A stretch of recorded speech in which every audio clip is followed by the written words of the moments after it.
Hello boils and ghouls, my name is Ashley, and this week I watched episode 7 of Daredevil Born Again. This is the second time I'm filming this video today because the first time, the audio didn't want to record. Cross your fingers, hopefully this time it goes better.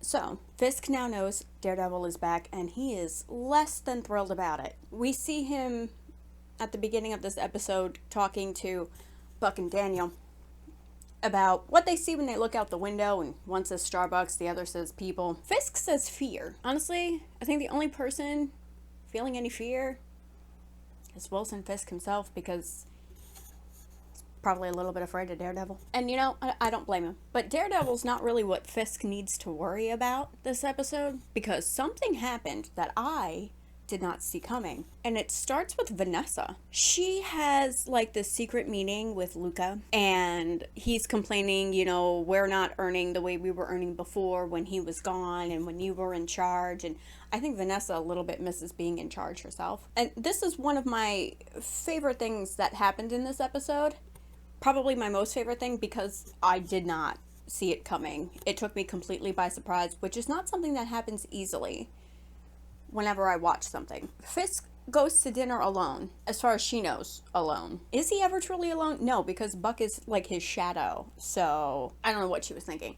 But she basically has Luca attempt to take out Wilson Fisk. That surprised me. I don't know why she thought that would work, but he definitely seemed to be anticipating it, because Buck was waiting in the shadows. And then afterwards, he asks him, hey, call Vanessa, see if she wants me to bring home dinner. So I don't know if this was like, she seriously like put a hit out on him, or if this was some sort of loyalty test, or like, were they testing him with Fisk in on it? Does he have access to her text messages? Because Vanessa sent Luca a text saying this is where he is and he's alone. I guess we'll find out at some point, hopefully in the next 2 episodes, if this was like a serious attempt, or if the two of them are thinning the herd in some way. Now, Angela survives her Muse attack. She's in the hospital. Tiny White Tiger is okay. And I love that she refers to his like abandoned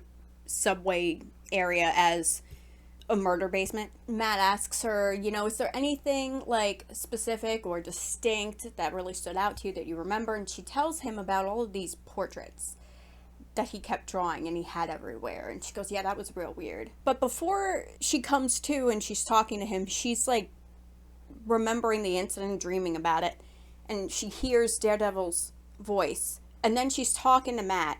And this is a question I have with all masked superheroes. It kind of goes the same way as like Clark Kent's glasses. Like, how do you not recognize their voice when they speak to you? They don't sound different because they put the mask on, just like Clark Kent doesn't look different because he put glasses on. How does nobody notice? But I guess that's part of the magic of they're a superhero, right? But while she's talking to Matt, Angie goes into the murder basement, and that girl needs a raise. She's hunting down serial killers. She is negotiating with bank robbers.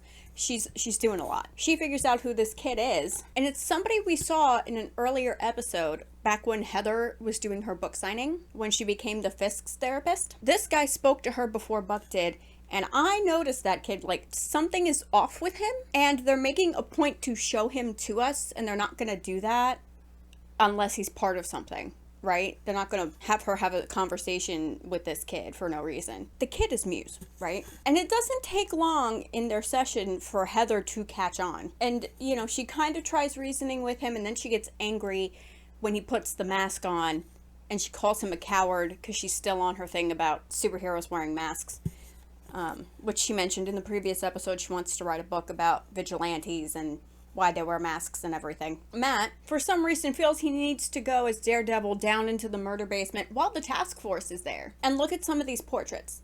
Now, he's only been Daredevil once since episode 1, and that was to save Angela. He's not, as far as we've seen, prowling the city at night looking for like muggers or, you know, people breaking into stores or whatever else he was looking for, right? But I guess maybe he figures if Hector was looking into it, I should look into it. And he's looking through the sketches and figures out one of them is Heather in the midst of Muse's attack on her. And of course comes to her rescue. Once again, Whole big ass beautiful fight scene between Muse and Daredevil. But it wasn't him that put an end to Muse. It was actually Heather before she passes out cold on the floor. But she was conscious enough to remember Daredevil saying her name. If anybody should be able to recognize his voice, it's definitely her. But I guess if she thinks she recognizes it, she can just, they'll just chuck it up to like blood loss and thinking that she heard Matt, but she didn't. It was Daredevil, and they're totally two different people. Now, after this, Fisk wants it released to the press that it was his delinquent task force that put an end to Muse and saved everybody from the serial killer, but that is absolutely not true. We know it's not true because she shot him. She saved everybody from the serial killer. But she's not going to get any credit. Daniel, I guess, gets tasked with telling BB this is what you're printing. And let me tell you, this little shit, I don't like his attitude. I guess he thinks because Fisk likes him, he's important. Because she goes to see him in the mayor's office, and he's parked behind his desk, which I'm pretty sure you're not allowed to do. Or it's frowned upon, probably at least. And tells her to print that it was the task force, and if she doesn't, it will determine how bad her life will be. Because she tells him, well, I don't print bullshit. And he didn't like that. I don't like this kid. He's getting annoying. But I guess they're just trying to get all of the media on board with this story because Fisk, full on, does a whole press conference with his task force, informing the entire city, don't worry, we got him. We got rid of Muse.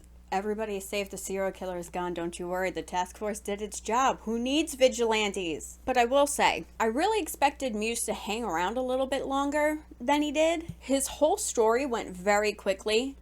We get some backstory, about his parents and how they wanted him to do Taekwondo, but he didn't want to because he's an artist.